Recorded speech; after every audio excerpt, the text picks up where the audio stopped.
Assalamualaikum warahmatullahi wabarakatuh. Saya Nur Alvina Mazaya. Saya dari Prodi Pendidikan Guru Madrasah Ibtidaiyah. Langsung saja, kali ini saya akan mempresentasikan hasil PPT dari kelompok saya. Nah, menariknya, di dalam bahasa Arab kita tidak hanya mengenal satu jenis bahasa. Dalam video kali ini, saya akan menyampaikan 3 bagian utama, yaitu pengenalan, isi, dan kesimpulan dari tema perpaduan bahasa Arab Fusha dan Amiyah.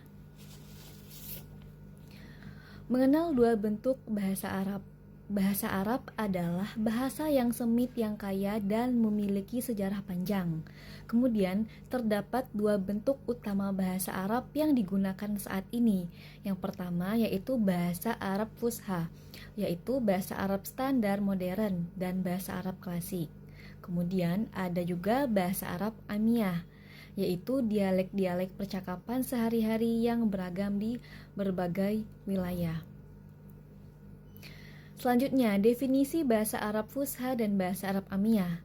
Yang pertama, bahasa Arab Fusha yaitu bentuk bahasa Arab yang dianggap baku, formal, dan digunakan secara luas di seluruh dunia Arab.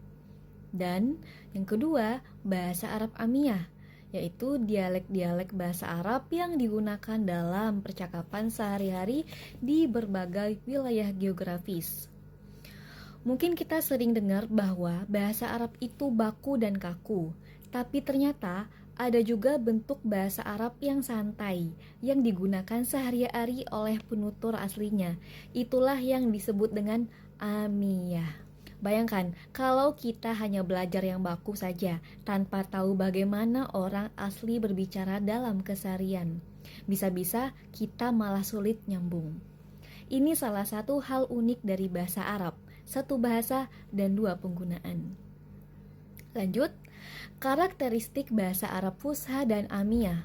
Bahasa Arab Fusha yaitu struktur gramatikal dan kosakata yang relatif tetap dan terstandardisasi. Kemudian digunakan dalam media massa seperti berita, surat kabar, dan pendidikan formal, yaitu sekolah, universitas, literatur, dan konteks keagamaan seperti khutbah, kitab suci. Dan memiliki akar yang kuat dalam bahasa Arab klasik. Kemudian, bahasa Arab Amiyah, karakteristiknya itu yang pertama, sangat bervariasi antar wilayah. Misalnya Amiyah Mesir, Amiyah Levantin, dan Amiyah Maghribi. Kemudian, memiliki perbedaan dan kosakata, tata bahasa dan pengucapan dibandingkan dengan Fusha. Kemudian dipengaruhi oleh bahasa-bahasa lokal dan sejarah perkembangan wilayah masing-masing. Dan bahasa Arab Amiyah umumnya tidak ditulis secara formal, meskipun ada beberapa pengecualian, misalnya dalam lirik lagu atau naskah drama informal. Lanjutnya, perbedaan signifikan antara Fusha dan Amiyah. Tata bahasa atau nahu. Fusha memiliki aturan tata bahasa yang lebih kompleks dan ketat. Misalnya kasus kata benda, konjungsi kata kerja yang lebih lengkap. Amiyah cenderung lebih sederhana. Kemudian kosakata atau mufrodat. Meskipun banyak kosakata yang sama Amiyah, seringkali memiliki kata-kata serapan dari bahasa lain atau bentuk-bentuk yang berbeda dari Fusha. Kemudian pengucapan atau lafaz, beberapa huruf atau kombinasi huruf dapat diucapkan berbeda antara Fusha dan Amiyah. Misalnya huruf bo, da, ta, dan qof. Kemudian pengucapan. Kalau pengucapan itu Fusha untuk konteks formal, Amiyah untuk percakapan sehari-hari. Nah, kalau standarisasinya itu Fusha terstandardisasi, sedangkan Amiyah tidak. Nah, contoh kosakatanya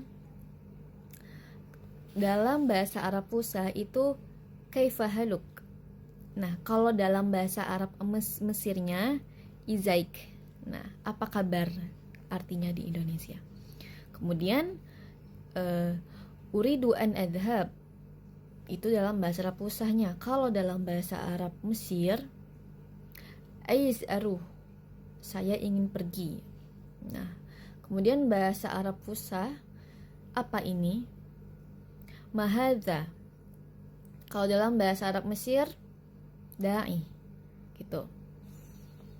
Jadi mereka itu seperti menggunakan bahasa kesehariannya gitu. Kalau di Indonesia mungkin kita pakai kata saya, kamu, anda gitu bahasa bakunya. Dan kalau bahasa kita itu kan terkadang ada jambinya itu pakai kau, pakai aku, pakai dio. Nah, itu perbedaannya di situ. Kemudian konteks penggunaan bahasa Arab dan bahasa Arab Amiyah. Bahasa Arab Fusah yaitu berita dan media cetak formal. Nah, bahasa Arab Fusah kemudian acara-acara resmi dan pidato kenegaraan.